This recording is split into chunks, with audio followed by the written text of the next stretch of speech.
ബിജെപിയുടെ പ്രതിഷേധം പ്രതിഷേധം പ്രതിഷേധം ബിജെപിയുടെ പ്രതിഷേധം കാട്ടുകള്ളം കടകംപള്ളി കാട്ടുകള്ളം കടകംപള്ളി കൈക്കൂട്ടത്തിന് അപമാനം കൈക്കൂട്ടത്തിന് അപമാനം നിങ്ങൾ അറിഞ്ഞോ നാട്ടാരെ നിങ്ങൾ അറിഞ്ഞോ സാറേ കൈക്കൂട്ടത്തിൽ കാട്ടുകള്ളൻ കടകംപള്ളി അറസ്റ്റ് ചെയ്യൂ കടകംപള്ളി അറസ്റ്റ് ചെയ്യൂ ജയ് ജയ് ബിജെപി ജയ് ജയ് ഭാരത് മാതാ ജയ് ജയ് ബിജെപി ജയ് ജയ് ഭാരത് മാതാ പ്രതിഷേധം പ്രതിഷേധം ബിജെപിയുടെ പ്രതിഷേധം ബിജെപിയുടെ പ്രതിഷേധം കാട്ടുകള്ളൻ കടകംപള്ളി സ്വർണ്ണക്കള്ളൻ കടകംപള്ളി രാജിവെച്ച് പുറത്തുമോ രാജിവെച്ച് പുറത്തുമോ കാട്ടുകള്ളൻ കടകംപള്ളി കാട്ടുകള്ളൻ കടകംപള്ളി രാജിവെച്ച് പുറത്തുമോ നിങ്ങൾ അറിഞ്ഞോ നാട്ടാരെ നിങ്ങൾ അറിഞ്ഞോ സോദരരെ നിങ്ങൾ അറിഞ്ഞോ നാട്ടാരെ നിങ്ങൾ അറിഞ്ഞോ സോദരരെ കാട്ടുകള്ളൻ കടകംപള്ളി സ്വർണം കട്ടരുകളോ കള്ളക്കള്ളമുള്ളി. ശബരിമലയിലെ സ്വർണക്കൊള്ളയെ സംബന്ധിച്ചിട്ടുള്ള അന്വേഷണം ഏതാണ്ട് 4 മാസം പിന്നിടുകയാണ്. ഇന്നലെ നമ്മളെല്ലാവരും മാധ്യമങ്ങളിലൂടെ വായിച്ചു, വിക്രം സാരാഭായ് സ്പേസ് സെന്റർ നടത്തിയ ശാസ്ത്രീയ പരിശോധന. ആ പരിശോധനയിൽ സ്വർണപ്പാളികൾ മോഷണം ചെയ്യപ്പെട്ടു എന്നുള്ളത് അസന്നിഗ്ധമായിട്ട് തെളിയിക്കപ്പെട്ടിരിക്കുകയാണ്. വലിയൊരു കൊള്ളയാണ് ശബരിമലയിൽ നടന്നിട്ടുള്ളത്. അവിടെ ആ ശബരിമലയിലെ കൊള്ളയുടെ അതിന് സൂത്രധാരകനായി പ്രവർത്തിച്ച ആളുകൾ, അതിന്റെ പിന്നണിയിൽ പ്രവർത്തിച്ച ആളുകൾ, അതിന്റെ ഗൂഢാലോചനയിൽ പങ്കെടുത്ത ആളുകൾ, അങ്ങനെ നിരവധി ആളുകളെ ഇതിനു വേണ്ടിയിട്ട് നിയോഗിക്കപ്പെട്ട പ്രത്യേക അന്വേഷണ സംഘം ആ അന്വേഷണ സംഘം ചോദ്യം ചെയ്തു. കോൺഗ്രസിന്റെ നേതാക്കന്മാര് ശബരിമലയിലേക്ക് പിടിച്ചു കയറ്റിയ ഉണ്ണികൃഷ്ണൻ പോറ്റി CPM നേതാക്കന്മാരുടെ സഹായത്തോടുകൂടി നടത്തിയ വലിയ കൊള്ള, ആ കൊള്ളയിൽ ഉണ്ണികൃഷ്ണൻ പോറ്റി അടക്കമുള്ള ആളുകള് അറസ്റ്റിലായിട്ട് ഏതാണ്ട് 3 മാസമാകാൻ പോകുന്നു. ഇതുവരെ കുറ്റപത്രം സമർപ്പിച്ചിട്ടില്ല. എന്താ SIT കുറ്റപത്രം സമർപ്പിക്കാത്തത്?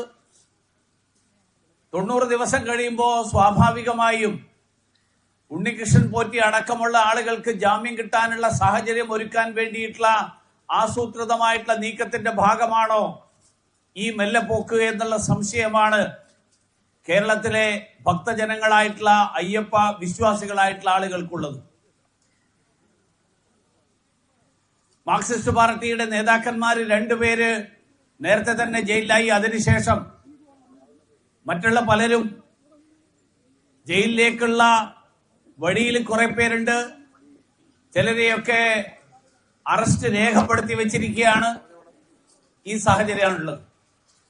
പത്മകുമാറിനെതിരായിട്ട് പത്മകുമാറിനെയും വാസുവിനെയും 2 ദേവസ്വം പ്രസിഡന്റുമാര്, ആ 2 ദേവസ്വം പ്രസിഡന്റുമാരെ SIT അറസ്റ്റ് ചെയ്ത് ജയിലിലടച്ചതിന് ശേഷവും ഈ കാര്യത്തിൽ തുടർന്നുണ്ടാകേണ്ട നടപടികൾ, ആ നടപടികൾ ഉണ്ടായില്ല. SIT കേരള ഹൈക്കോടതിയുടെ നേരിട്ടുള്ള നിയന്ത്രണത്തിലാണ്. ആ കാര്യത്തിൽ ഞങ്ങൾക്കൊരു സംശയമില്ല. പക്ഷേ SITയിലെ ഉദ്യോഗസ്ഥന്മാർ, ആ ഉദ്യോഗസ്ഥന്മാർ കേരള സർക്കാരിലെ ഉദ്യോഗസ്ഥന്മാരാണ്. കേരളത്തിന്റെ ആഭ്യന്തര വകുപ്പ് ഭരിക്കുന്ന മുഖ്യമന്ത്രി ആ മുഖ്യമന്ത്രിയുടെ നിയന്ത്രണത്തിലുള്ള ഉദ്യോഗസ്ഥന്മാരാണ്. അഡ്മിനിസ്ട്രേറ്റീവ് കൺട്രോൾ അത് കേരള സർക്കാരിൻ്റെതാണ്, ആഭ്യന്തരമന്ത്രിയുടേതാണ്. അപ്പൊ സ്വാഭാവികമായും SITയുടെ അന്വേഷണം വഴിതെറ്റിക്കാനും SITയുടെ അന്വേഷണത്തിൽ വെള്ളം ചേർക്കാനും ഒക്കെയുള്ള ശ്രമങ്ങൾ ഉണ്ടാകും എന്നുള്ള സംശയം അത് ഈ നാട്ടിലെല്ലാവർക്കും ഉണ്ടായിരുന്നു. ആ സംശയത്തിന്റെ അടിസ്ഥാനത്തിലാണ് ഭാരതീയ ജനതാ പാർട്ടി ഈ സമരത്തിന്റെ തുടക്കം മുതൽ തന്നെ ആവശ്യപ്പെട്ടുകൊണ്ടിരിക്കുന്നത്. ഈ അന്വേഷണം സംസ്ഥാന സർക്കാരിന്റെ കീഴിലുള്ള ഉദ്യോഗസ്ഥന്മാര് നടത്തിയാൽ അത് നിഷ്പക്ഷമായിട്ടുള്ള നീതിപൂർവകമായിട്ടുള്ള അന്വേഷണമായിട്ട് പര്യവസാനിക്കില്ല. അതുകൊണ്ടാണ് ഞങ്ങൾ ആവശ്യപ്പെട്ടത് ഈ അന്വേഷണം CBIയെ ഏൽപ്പിക്കണം. ഇപ്പൊ ഏറ്റവും ഒടുവിൽ നമുക്കറിയാം, കടകംപള്ളി സുരേന്ദ്രനെ ചോദ്യം ചെയ്തു എന്ന് മാധ്യമങ്ങൾ പുറത്തുവിട്ടു. എത്ര ദിവസം കഴിഞ്ഞിട്ട്? 3-4 ദിവസം കഴിഞ്ഞതിന് ശേഷം. ബാക്കി പല ആളുകളെയും ചോദ്യം ചെയ്യാൻ വിളിക്കുന്നതും അവർ ചോദ്യം ചെയ്യുന്ന SITയുടെ മുന്നിൽ ഹാജരാകുന്നതും ഒക്കെ മാധ്യമങ്ങൾ നേരിട്ട് ലൈവായിട്ട് ലോകത്തെ കാണിച്ചു. ശബരിമല തന്ത്രിയെ വിളിപ്പിച്ചിരിക്കുന്നു. അദ്ദേഹം ഇഞ്ചക്കലുള്ള ഈ അന്വേഷണ സംഘത്തിന്റെ ഓഫീസിൽ എത്തിയിരിക്കുന്നു. അദ്ദേഹത്തെ ചോദ്യം ചെയ്തുകൊണ്ടിരിക്കുകയാണ്. അത് കഴിഞ്ഞിട്ട് അദ്ദേഹത്തിന്റെ അറസ്റ്റ് രേഖപ്പെടുത്തി. ഇതൊക്കെ അതത് നിമിഷങ്ങൾ അതത് സമയത്ത് തന്നെ തത്സമയ സംപ്രേഷണമായിട്ട് മാധ്യമങ്ങൾ ലോകത്തെ അറിയിച്ചു. കടകംപള്ളി സുരേന്ദ്രന്റെ ചോദ്യം ചെയ്യൽ എന്താ ഈ ലൈവാവാതിരുന്നത്? കടകംപള്ളി സുരേന്ദ്രന്റെ ചോദ്യം ചെയ്യൽ, ആ ചോദ്യം ചെയ്യാൻ വേണ്ടി കടകംപള്ളി സുരേന്ദ്രൻ SITയുടെ മുന്നിൽ ഹാജരാകുന്നത് മാധ്യമങ്ങളുടെ മുന്നിലാകരുത്, മാധ്യമ ക്യാമറകളുടെ മുന്നിലാകരുത് എന്ന് ജാഗ്രതയുള്ള SITയിലെ ഉദ്യോഗസ്ഥന്മാരാരും ഉണ്ട്. ആ ജാഗ്രത കാരണമാണല്ലോ ആരെയും അറിയിക്കാതെ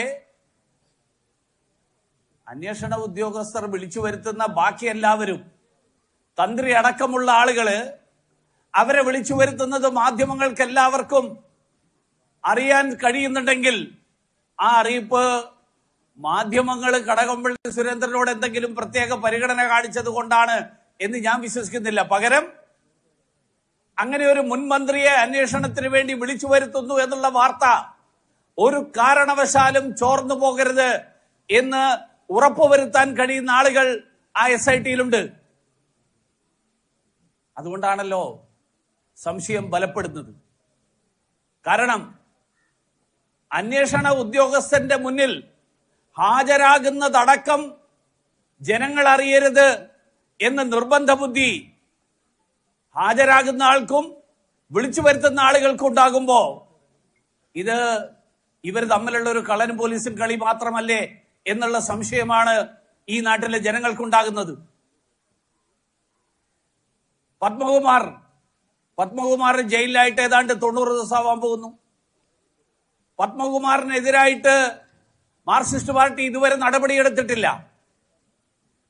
പഞ്ചായത്ത് തെരഞ്ഞെടുപ്പിൽ, തദ്ദേശ സ്വയംഭരണ തെരഞ്ഞെടുപ്പിൽ തോറ്റു തുന്നം പാടിയിട്ടും മാർക്സിസ്റ്റ് പാർട്ടി പത്മകുമാറിനെ കൈവിട്ടിട്ടില്ല.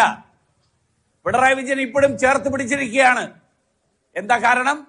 കാരണം പത്മകുമാറിനെ പാർട്ടി നടപടിയെടുത്താൽ പത്മകുമാർ വാ തുറക്കും. പത്മകുമാർ വാ തുറന്നാൽ പിന്നെ പുറത്തു വരുന്ന വിവരങ്ങൾ, ആ വിവരങ്ങൾ മാർക്സിസ്റ്റ് പാർട്ടിയുടെ ഇപ്പോഴും ജയിലിനകത്തായിട്ടില്ലാത്ത ധാരാളം നേതാക്കന്മാര്, ആ നേതാക്കന്മാരുടെ പങ്ക് വെളിച്ചത്ത് വരും. അതിലൊരാൾ മുൻമന്ത്രിയായിരിക്കും. കടകംപള്ളി സുരേന്ദ്രൻ ഉണ്ണികൃഷ്ണൻ പോറ്റിയുമായിട്ട് ചേർന്നിരുന്ന് വർത്താനം പറയുന്ന ചിത്രം മാധ്യമങ്ങളൊക്കെ പുറത്തുവിട്ടിട്ടുണ്ട്. എന്താണ് ഇത്ര വലിയ സ്വകാര്യം, ഇത്ര വലിയ സൗഹൃദം, ആ സൗഹൃദത്തിൽ ചേർന്നിരുന്ന് വർത്തമാനം പറഞ്ഞത് എന്ന് അദ്ദേഹം ഒന്ന് മാധ്യമങ്ങളോട് പറയട്ടെ. സ്വർണക്കൊള്ളക്ക് നേതൃത്വം നൽകിയ അറസ്റ്റിലായിട്ടുള്ള വ്യക്തിയുമായിട്ട് ഇത്രയും വലിയ സൗഹൃദം, ഈ സൗഹൃദത്തിന്റെ അടിസ്ഥാനം എന്താണ്?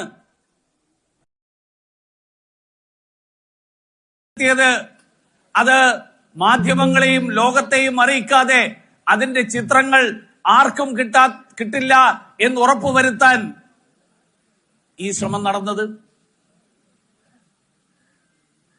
അതുകൊണ്ട് എനിക്കൊന്നും അറിയില്ല. മന്ത്രി ദേവസ്വം വകുപ്പിന്റെ കാര്യങ്ങളിൽ ഒരു റോളുമില്ലാത്ത ആളാണ് എന്ന് അദ്ദേഹം ആവർത്തിച്ചു പറയുമ്പോഴും അദ്ദേഹത്തിന്റെ പഴയ ചിത്രങ്ങൾ ഈ നാട്ടിൽ എല്ലാവരുടെയും കയ്യിലുണ്ട്.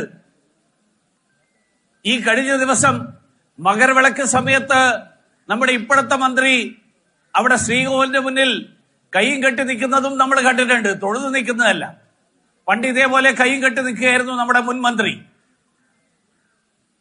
ഒരു റോളും ഇല്ലെങ്കിൽ എന്തിനാ മകരവിളക്ക് ദിവസം, ആ മകരവിളക്കിന്റെ ദിവസം തിരുവാഭരണം ചാർത്തിയിട്ടുള്ള അയ്യപ്പന്റെ പൂജ നടക്കുന്ന ദിവസം ശ്രീകോവിലിന്റെ മുന്നിൽ പോയി കാത്തു നിൽക്കുന്നത്? അന്ന് ഓഫീസിൽ ഇരുന്നാ പോരായിരുന്നോ? അപ്പൊ ദേവസ്വം മന്ത്രിക്ക് ദേവസ്വം ബോർഡിന്റെ പ്രവർത്തനങ്ങളിൽ ഒരു പങ്കുമില്ല എന്ന് എത്ര തവണ ആവർത്തിച്ചാലും ഈ നാട്ടിലെ ജനങ്ങൾക്ക് അത് ബോധ്യപ്പെടില്ല. കാരണം നിയമപരമായിട്ടുള്ള ഉത്തരവാദിത്തമാണ് മന്ത്രിയുടേത്. ദേവസ്വം ബോർഡ് നടത്തുന്ന പ്രവർത്തനങ്ങൾ, ആ പ്രവർത്തനങ്ങളുടെ റിപ്പോർട്ട് 3 മാസത്തിലൊരിക്കൽ മന്ത്രിക്ക് ലഭിക്കണം എന്നുള്ളത് ദേവസ്വം ചട്ടത്തിന്റെ ഭാഗമാണ്. ഒന്നും അറിയില്ല എന്ന് മന്ത്രി പറയുകയാണെങ്കിൽ മന്ത്രി അദ്ദേഹത്തിന് ആ മന്ത്രിസ്ഥാനത്തിരിക്കാനുള്ള യോഗ്യത തന്നെയാണ് ചോദ്യം ചെയ്യുന്നത്. അദ്ദേഹം തന്നെ പറയുകയാണ്, എനിക്ക് മന്ത്രിസ്ഥാനത്തിരിക്കാനുള്ള യോഗ്യതയില്ലായിരുന്നു, ഞാൻ മന്ത്രിയായിട്ട് ഭരിച്ച സമയത്ത് ഈ വകുപ്പിന്റെ കാര്യങ്ങളൊന്നും ശ്രദ്ധിച്ചിട്ടില്ല. അതല്ല എങ്കിൽ മാർക്സിസ്റ്റ് പാർട്ടിയുടെ പ്രവർത്തന ശൈലി നമുക്ക് എല്ലാവർക്കും അറിയാം. മാർക്സിസ്റ്റ് പാർട്ടിയിൽ ആ വകുപ്പ് ഭരിക്കുന്ന മന്ത്രി അറിയാതെയാണ് ആ വകുപ്പിലെ കാര്യങ്ങൾ നടന്നത് എന്ന് കേരളത്തിൽ അരിയാഹാരം കഴിക്കുന്ന ഒരാളും വിശ്വസിക്കില്ല.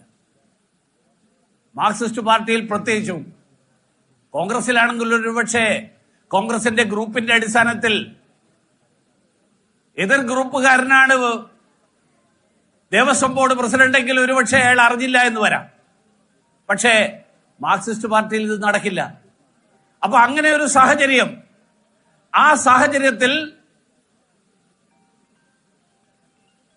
SIT എന്ന് പറയുന്ന പ്രത്യേക അന്വേഷണ സംഘം, ആ സംഘം എന്തുകൊണ്ട് ഈ കാര്യത്തിൽ തുടർ നടപടികൾ സ്വീകരിക്കുന്നതിൽ ഒരു പ്രത്യേക താല്പര്യം കാണിക്കുന്നു? ഭാരതീയ ജനതാ പാർട്ടി കേരളത്തിലെ ജനങ്ങളുടെ, കേരളത്തിലെ ലക്ഷക്കണക്കിന് അയ്യപ്പ ഭക്തരുടെ മനസ്സിലുള്ള ഈ ആശങ്കയും ഈ സംശയവും, കാരണം 90 ദിവസം കഴിയുമ്പോൾ ഇവരോരോരുത്തരായിട്ട് പുറത്തിറങ്ങും. അതിനുശേഷം ഈ കേസ് എവിടെ പോയി എന്നുള്ളത് അന്വേഷിച്ച് കണ്ടുപിടിക്കാൻ പോലും സാധിക്കാത്ത ഒരവസ്ഥയിലേക്ക് എത്തും.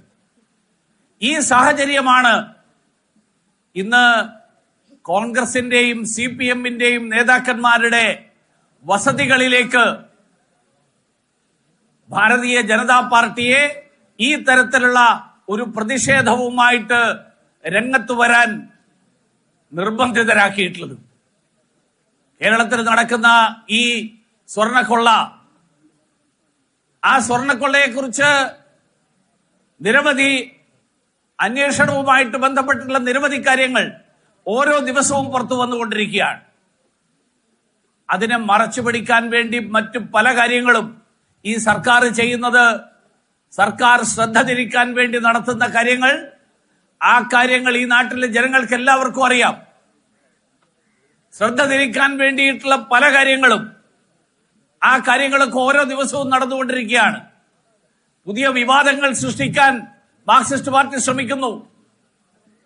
മാർക്സിസ്റ്റ് പാർട്ടി അതിന്റെ പേരിൽ ന്യൂനപക്ഷങ്ങൾക്കെതിരായിട്ട് നടത്തുന്ന ഇപ്പോഴത്തെ പുതിയ നിലപാടുകൾ, ആ നിലപാട് പോലും ശബരിമലയിലെ അയ്യപ്പ ഭക്തരുടെ ആശങ്കകൾ, ആ ആശങ്കകളിൽ നിന്ന് ജനശ്രദ്ധ തിരിച്ചുവിടാൻ വേണ്ടി നടത്തുന്ന ശ്രമം, ആ ശ്രമമാണ് എന്നുള്ള കാര്യത്തിൽ ആർക്കും സംശയം ഉണ്ടാവില്ല.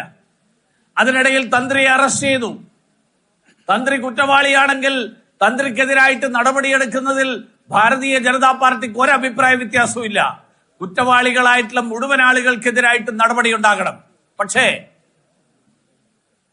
തന്ത്രിക്കെതിരായിട്ടുള്ള നടപടി ആ നടപടി കൊടിമരം മാറ്റിയപ്പോൾ, പുതിയ കൊടിമരം അവിടെ നിർമ്മിച്ചപ്പോൾ അതിനു മുമ്പ് പഴയ കൊടിമരത്തിലുണ്ടായിരുന്ന വാജിവാഹനം അത് പരസ്യമായിട്ട് തന്ത്രിക്ക് ക്യാമറയുടെ മുന്നിൽ കൈമാറിയ ദൃശ്യങ്ങൾ, ആ ദൃശ്യങ്ങൾ നമുക്ക് എല്ലാവർക്കും കണ്ടിട്ടുള്ളതാണ്.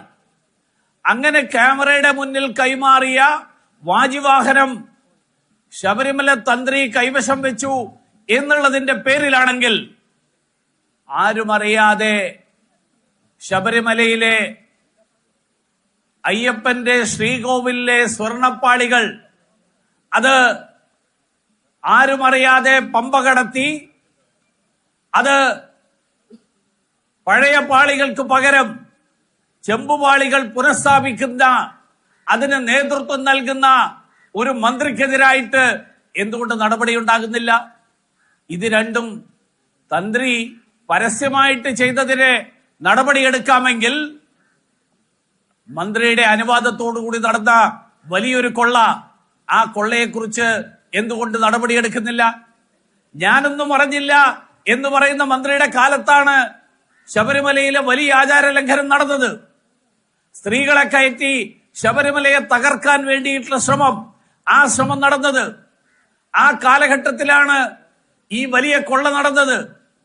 അതുകൊണ്ട് മുൻ മന്ത്രി ആണെങ്കിലും അന്ന് ദേവസ്വം ബോർഡിന്റെ ചുമതല വഹിച്ചിരുന്ന ആൾ എന്നുള്ള നിലയിൽ ഈ ഉത്തരവാദിത്വത്തിൽ നിന്ന് ഒഴിഞ്ഞു മാറാൻ എത്രയൊക്കെ ആണയിട്ട് പറഞ്ഞാലും ഇപ്പോ അദ്ദേഹം വളരെ വൈകാരിക പ്രകടനങ്ങളൊക്കെയാണ് നടത്തുന്നത്. ആ വൈകാരിക പ്രകടനങ്ങൾ എനിക്ക് രാത്രി ഉറക്കം വരുന്നില്ല. അയ്യപ്പന്റെ സ്വർണം കക്കുന്ന, അതിന് നേതൃത്വം നൽകുന്ന കാലഘട്ടത്തിൽ ഓർക്കണമായിരുന്നു എനിക്ക് ഉറക്കം വരാത്ത ദിവസങ്ങളാണ് ഇങ്ങനെ ചെയ്താൽ ഉണ്ടാവാൻ പോകുന്നത് എന്ന്. അതല്ലാതെ അന്ന് എല്ലാ കാര്യങ്ങൾക്കും കൂട്ടുനിന്ന് അതിനെല്ലാം നേതൃത്വം നൽകിയതിനു ശേഷം ഇപ്പോ എനിക്ക് ഉറക്കം വരുന്നില്ല എന്ന് പറഞ്ഞ് ജനങ്ങളുടെ സഹതാപം പിടിച്ചുപറ്റാൻ വേണ്ടി നടത്തുന്ന ശ്രമം, ആ ശ്രമം വിലപ്പോവില്ല. സർക്കാരിനോട് ഞങ്ങൾക്ക് ആവശ്യപ്പെടാനുള്ളത് ഈ SIT നാടകം അവസാനിപ്പിച്ചുകൊണ്ട് SITയെ നിയോഗിച്ച് വേണ്ടപ്പെട്ടവരെ സംരക്ഷിക്കാൻ വേണ്ടിയിട്ടുള്ള ശ്രമം നടത്തുന്നതിന് പകരം ഈ കേസ് CBI അന്വേഷിച്ചാൽ മാത്രമേ ഇതിന്റെ ഉള്ളുകള്ളികൾ മുഴുവൻ പുറത്തു വരികയുള്ളൂ. ഇതിലെ യഥാർത്ഥ കുറ്റവാളികളെ, ആ കുറ്റവാളികളെ നിയമത്തിന്റെ മുന്നിൽ കൊണ്ടുവരാൻ കഴിയുകയുള്ളൂ. അതുകൊണ്ട് ഭാരതീയ ജനതാ പാർട്ടിക്ക് ആവശ്യപ്പെടാനുള്ളത് ഇതിൽ സെലക്റ്റീവായി നടക്കുന്ന ചോദ്യം ചെയ്യൽ, ആ സെലക്റ്റീവായിട്ടുള്ള ചോദ്യം ചെയ്യൽ അവസാനിപ്പിച്ചുകൊണ്ട് ഉത്തരവാദികളായിട്ടുള്ള മുഴുവൻ ആളുകളെയും നിയമത്തിന്റെ മുന്നിൽ എത്തിക്കാൻ വേണ്ടിയിട്ടുള്ള നടപടികൾ സർക്കാരിന്റെ ഭാഗത്ത് നിന്നുണ്ടാകണം.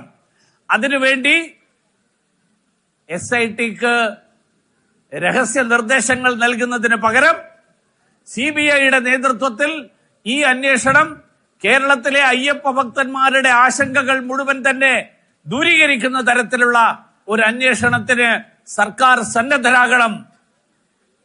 ചോദ്യം ചെയ്യലിൽ മാധ്യമങ്ങൾ പറയുന്നത് ഉണ്ണികൃഷ്ണൻ പോറ്റിയുമായിട്ടുള്ള ബന്ധം വിശദീകരിക്കാൻ കടകംപള്ളി സുരേന്ദ്രൻ സാധിച്ചില്ല എന്നുള്ളതാണ്. കഴിഞ്ഞ ദിവസം ഹൈക്കോടതി ചോദിച്ചു, എന്താ ബാക്കിയുള്ള ആളുകളുടെ കാര്യത്തിൽ ഒരു നടപടിയും ഉണ്ടാകാത്തത് എന്ന്. ഹൈക്കോടതി ആരെയാണ് ഉദ്ദേശിച്ചത് എന്ന് എനിക്കറിയില്ല. പക്ഷെ ജനങ്ങളുടെ മനസ്സിലുള്ള സംശയം, ഇതുപോലെ ഈ കൊള്ളക്ക് നേതൃത്വം നൽകിയ ദേവസ്വം ബോർഡ് ഉദ്യോഗസ്ഥന്മാരും ദേവസ്വം ബോർഡിന്റെ അംഗങ്ങളും ദേവസ്വം ബോർഡിന്റെ പ്രസിഡന്റുമാരും മാത്രമല്ല, ആ കാലത്തെയും പിന്നീടുള്ളതുമായിട്ടുള്ള ദേവസ്വം മന്ത്രിമാർ, അവർക്കുൾപ്പെടെ ഇതിലൊക്കെ പങ്കുണ്ട്. അതുകൊണ്ട് ഈ കാര്യത്തിൽ ശാസ്ത്രീയമായിട്ടുള്ള കുറ്റമറ്റ രീതിയിലുള്ള അന്വേഷണം, ആ അന്വേഷണത്തിന് സർക്കാർ തയ്യാറാകണം എന്നാവശ്യപ്പെട്ടുകൊണ്ട് ഭാരതീയ ജനതാ പാർട്ടി സംഘടിപ്പിച്ചിട്ടുള്ള ഈ സമരത്തിൽ പങ്കെടുത്തിട്ടുള്ള പാർട്ടി പ്രവർത്തകരും ഈ നാട്ടിലെ ഭക്തജനങ്ങളുമായിട്ടുള്ള മുഴുവൻ ആളുകൾക്കും അഭിവാദ്യങ്ങൾ അർപ്പിച്ചുകൊണ്ട് ഞാൻ എന്റെ വാക്കുകൾ അവസാനിപ്പിക്കുന്നു. നമസ്കാരം.